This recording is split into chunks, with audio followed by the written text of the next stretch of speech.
Dear MSc students, we had already discussed about the physical interpretation of wave function, the probability, current density, and the derivation of the equation of continuity in this regard. As you know, the normalization condition of a wave function must be invariant at any time, or the probability of finding any particle somewhere in a region must be unity, and that is integral over PR. PR is the probability density function. dr is equal to integral over minus infinity infinity psi star psi dr is equal to 1. Here psi is the wave function and psi star is its complex conjugate.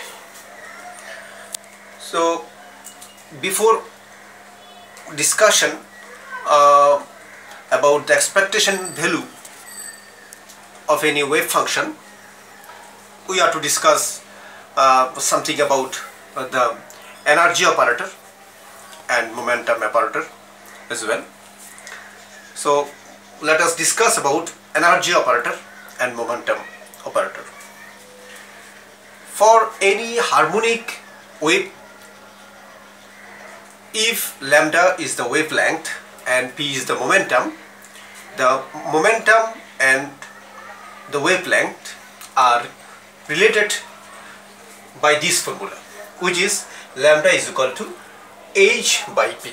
You know, h is the Planck's constant, p is the momentum, and lambda is the wavelength.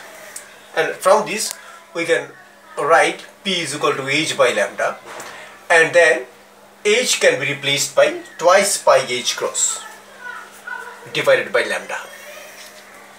So this can be written h cross k. Here h, which is the Planck's constant, is replaced by twice pi h cross, and k is replaced by and in place of twice pi by lambda we mentioned here k. Here k is the number of wave. K is the number of wave, lambda is the wavelength, p is the momentum, and h is the Planck's constant. So we can write down this as an equation 1. Also, the total energy and the frequency are related by the formula E is equal to h nu. Here E is the energy, h is the Planck's constant, and nu is the frequency, you know. So we can replace twice pi h cross in place of h, as we know earlier. So twice pi h cross nu, this can be written h cross w. Here twice pi nu is replaced by omega. Omega is the angular frequency, you know, angular frequency. So we write down E is equal to h cross omega here, which is equation number 2.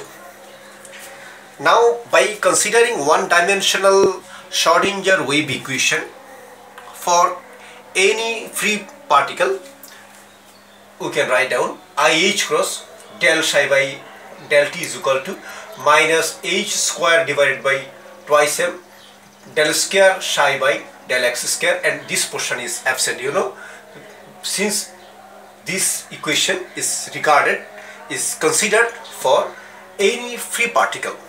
So this is the Schrodinger wave equation in one dimension for any free particle.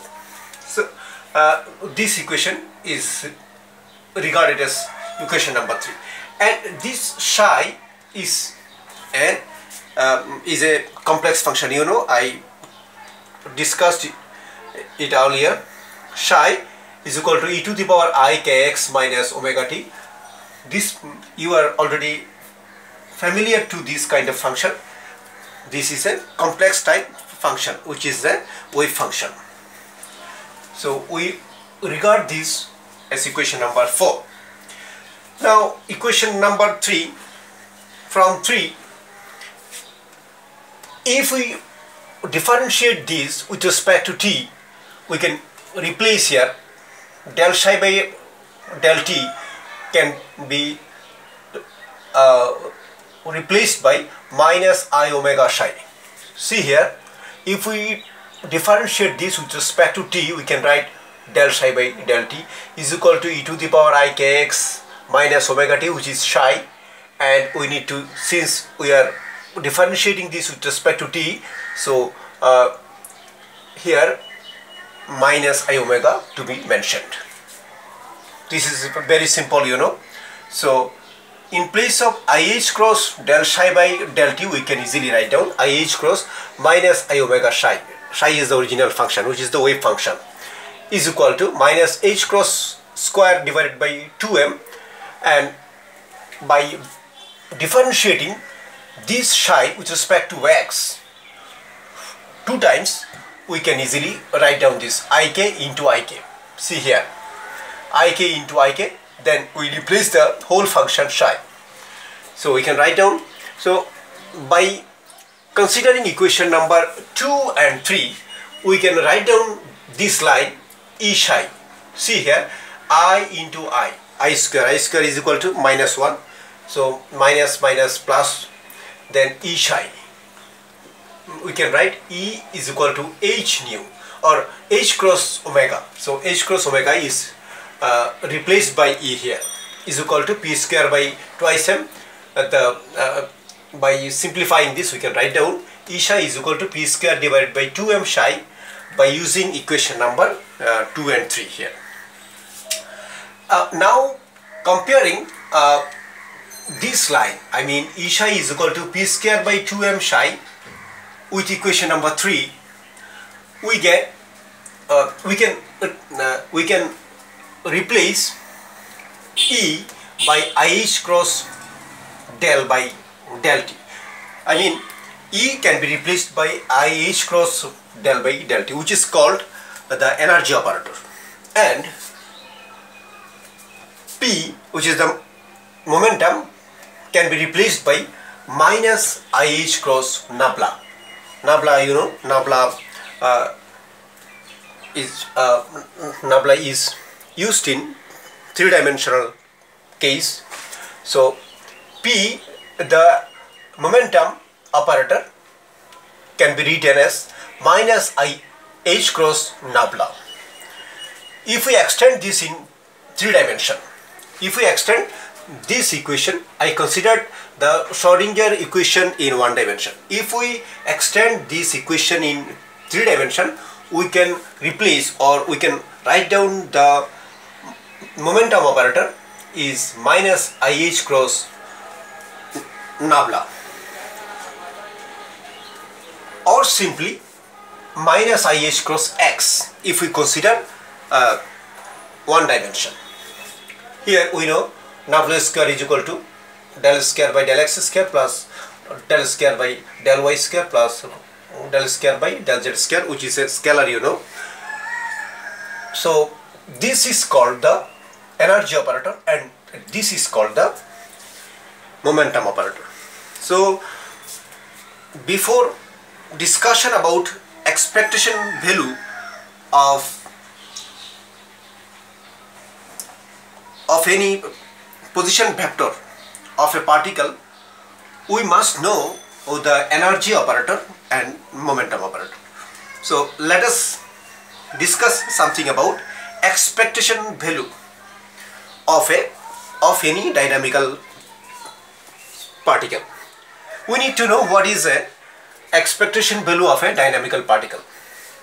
As per Born's experiment, or according to the Born's experiment, or the physical interpretation of probability current density, PRT, the probability current density helps determining or calculating the average or expected value of any measurement performed on any particle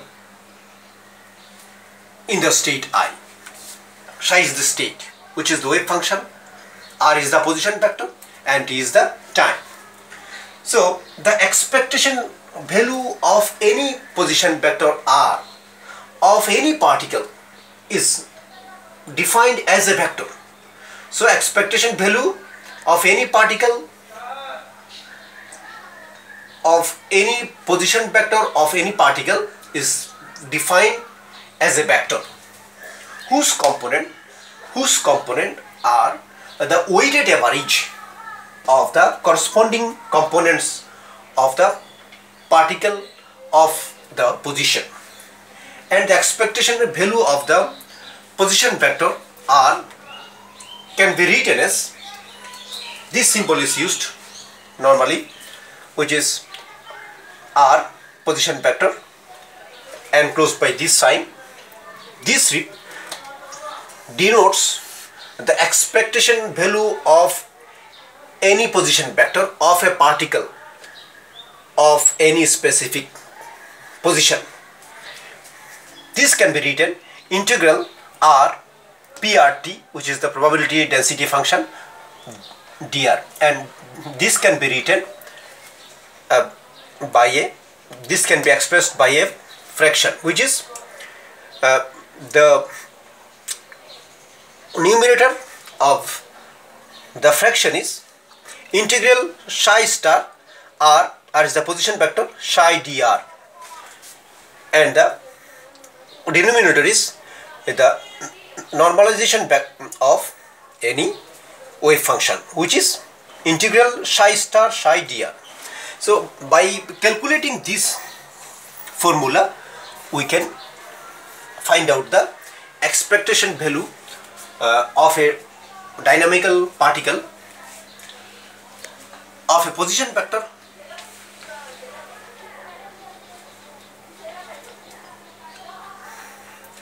so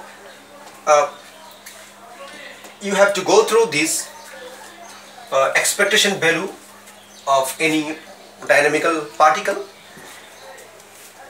Next class, in the next class, we are to discuss about the derivation of expectation value of any dynamical particle. We must consider the three-dimensional case. Today we have discussed about the energy operator and momentum operator as well, and also discussed the normalization of wave function and the probability density function. It has already been discussed earlier, so you have to go through all this content. Hopefully we will discuss thoroughly about the expectation value of a dynamical particle. So stay safe till then. Thank you.